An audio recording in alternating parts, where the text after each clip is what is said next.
اعوذ باللہ من الشیطان الرجیم بسم اللہ الرحمن الرحیم وإلی عاد اخاهم ہودا قال یا قوم اعبدوا اللہ ما لکم من الہ غیرہ ان انتم الا مفترون یا قوم لا اسألکم علیہ اجرا ان اجری الا علی الذی فطرنی افلا تعقلون وَيَا قَوْمِ اسْتَغْفِرُوا رَبَّكُمْ ثُمَّ تُوبُوا إِلَيْهِ يُرْسِلِ السَّمَاءَ عَلَيْكُمْ مِدْرَارًا وَيَزِدْكُمْ قُوَّةً إِلَىٰ قُوَّتِكُمْ وَلَا تَتَوَلَّوْا مُجْرِمِينَ قَالُوا يَا هُودُ مَا جِئْتَنَا بِبَيِّنَةٍ وَمَا نَحْنُ بِتَارِكِي آلِهَتِنَا عَنْ قَوْلِكَ وَمَا نَحْنُ لَكَ بِمُؤْمِنِينَ۔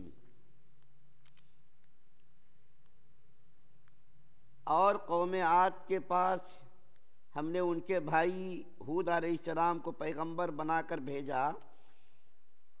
انہوں نے کہا اے میری قوم، اللہ کی عبادت کرو، اس کے سوا تمہارا کوئی معبود نہیں ہے، تمہاری حقیقت اس کے سوا کچھ نہیں کہ تم نے جھوٹی باتیں تراش رکھی ہیں۔ اے میری قوم، میں تم سے اس تبلیغ پر کوئی اجرت طلب نہیں مانگتا، میرا اجر کسی اور نے نہیں بلکہ رب نے اپنے ذمے دے دیا ہے جس نے مجھے پیدا کیا۔ کیا پھر بھی تم عقل سے کام نہیں لیتے ہو؟ میری قوم، اپنے پروردگار سے گناہوں کی معافی مانگو، پھر اس کی طرف رجوع کرو، وہ موسلا دھار بارش برسائے گا اور تمہاری موجودہ قوت میں مزید قوت کا اضافہ کرے گا اگر تم منہ نہ موڑو۔ انہوں نے کہا اے ہود علیہ السلام، تم ہمارے پاس کوئی روشن دلیل لے کر آئے ہو اور ہم اپنے خداؤں کو صرف تمہارے کہنے سے چھوڑنے والے نہیں ہیں، اور ہم اس پر ایمان نہیں اور نہ ہم تمہاری بات پر ایمان لا سکتے ہیں۔ سورہ ہود کی 50، 51، 52، 53 4 آیتیں آپ کے سامنے پڑھی گئی ہے۔ اس سے پہلے حضرت نوح علیہ السلام کا تذکرہ 2 رکوع میں کیا گیا، اور سورہ ہود کے اندر 5 نبیوں کا تذکرہ کیا گیا ہے۔ سب سے پہلے تو حضرت نوح علیہ السلام کا تذکرہ کیا گیا، اب یہاں سے حضرت ہود علیہ السلام کا تذکرہ کیا جا رہا ہے۔ حضرت ہود علیہ السلام قوم عاد کی طرف مبعوث کیے گئے۔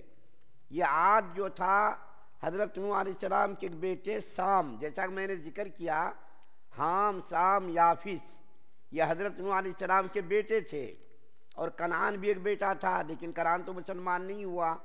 حام، سام، یافس، ان بیٹوں میں سے ایک بیٹا جو سام تھا، اس کی اولاد میں سے 7ویں پشت میں یہ عاد نام کا ایک آدمی پیدا ہوا۔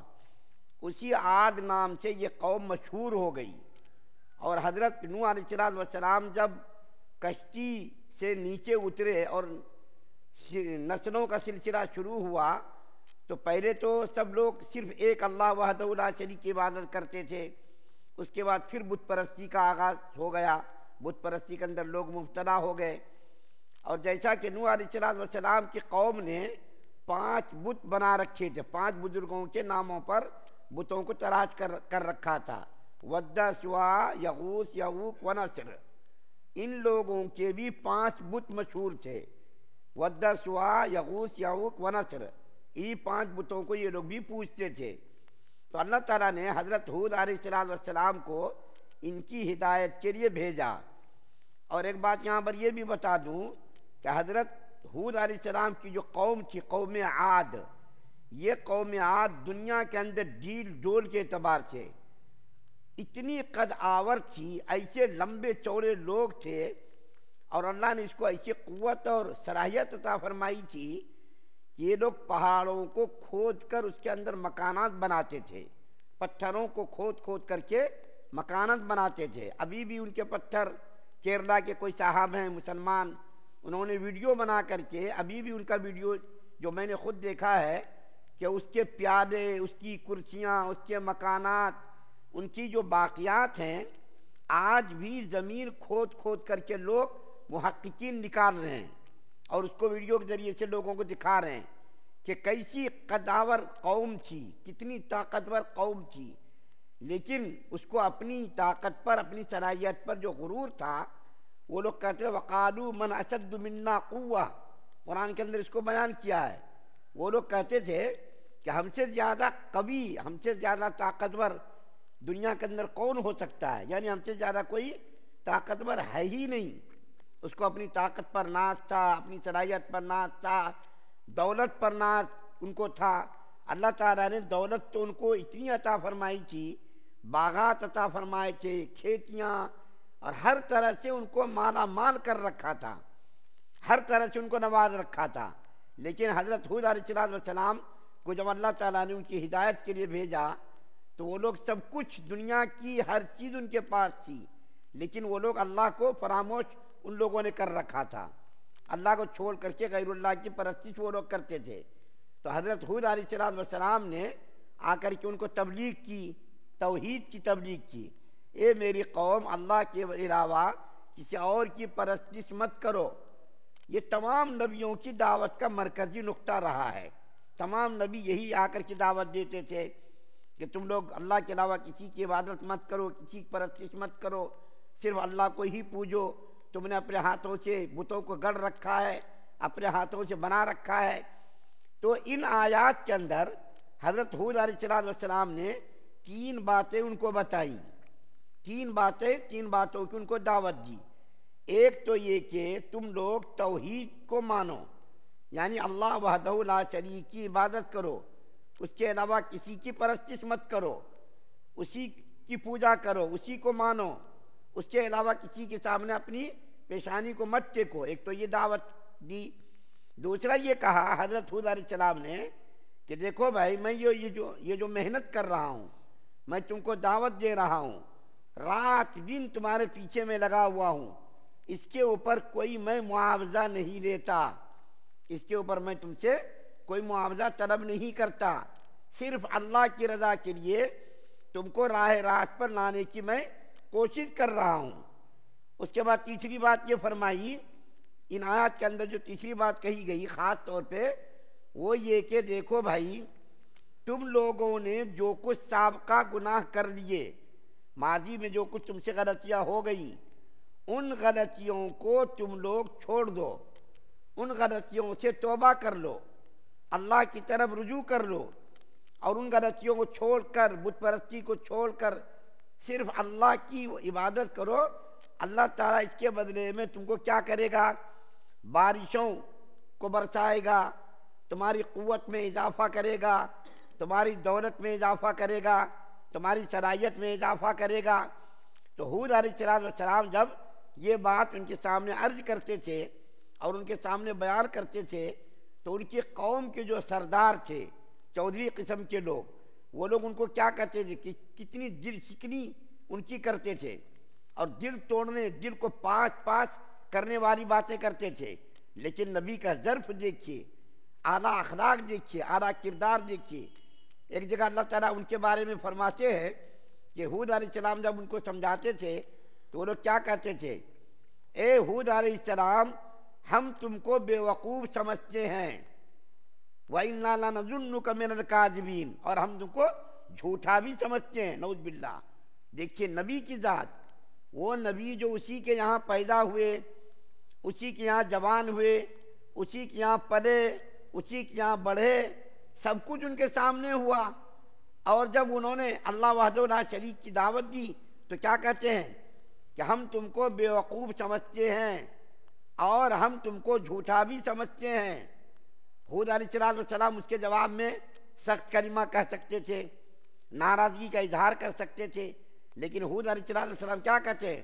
قال یا قوم لیس بی سفاہہ، اے میری قوم، میں بے وقوف نہیں ہوں، ولکنی رسول من رب العالمین، لیکن رب العالمین کا میں فرستادہ ہوں، رب العالمین کا میں بھیجا گیا نبی ہوں، رسول ہوں۔ اللہ نے مجھ کو ذمہ داری دے کر کے بھیجا ہے۔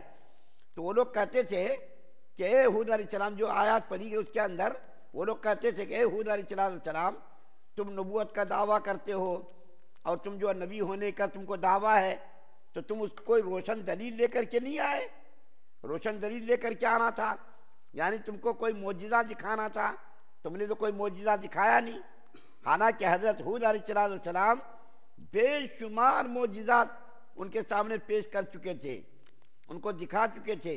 اس کے باوجود وہ لوگ کیا سمجھتے تھے کہ بس رات دن یہ معجزہ ہی دکھاتے رہے، کرشمہ سازی کرتے رہے، کہانیاں افسانے سناتے رہے، سچی جھوٹی کہانیاں گڑھ کر کے ان کے سامنے پیش کرتے رہے۔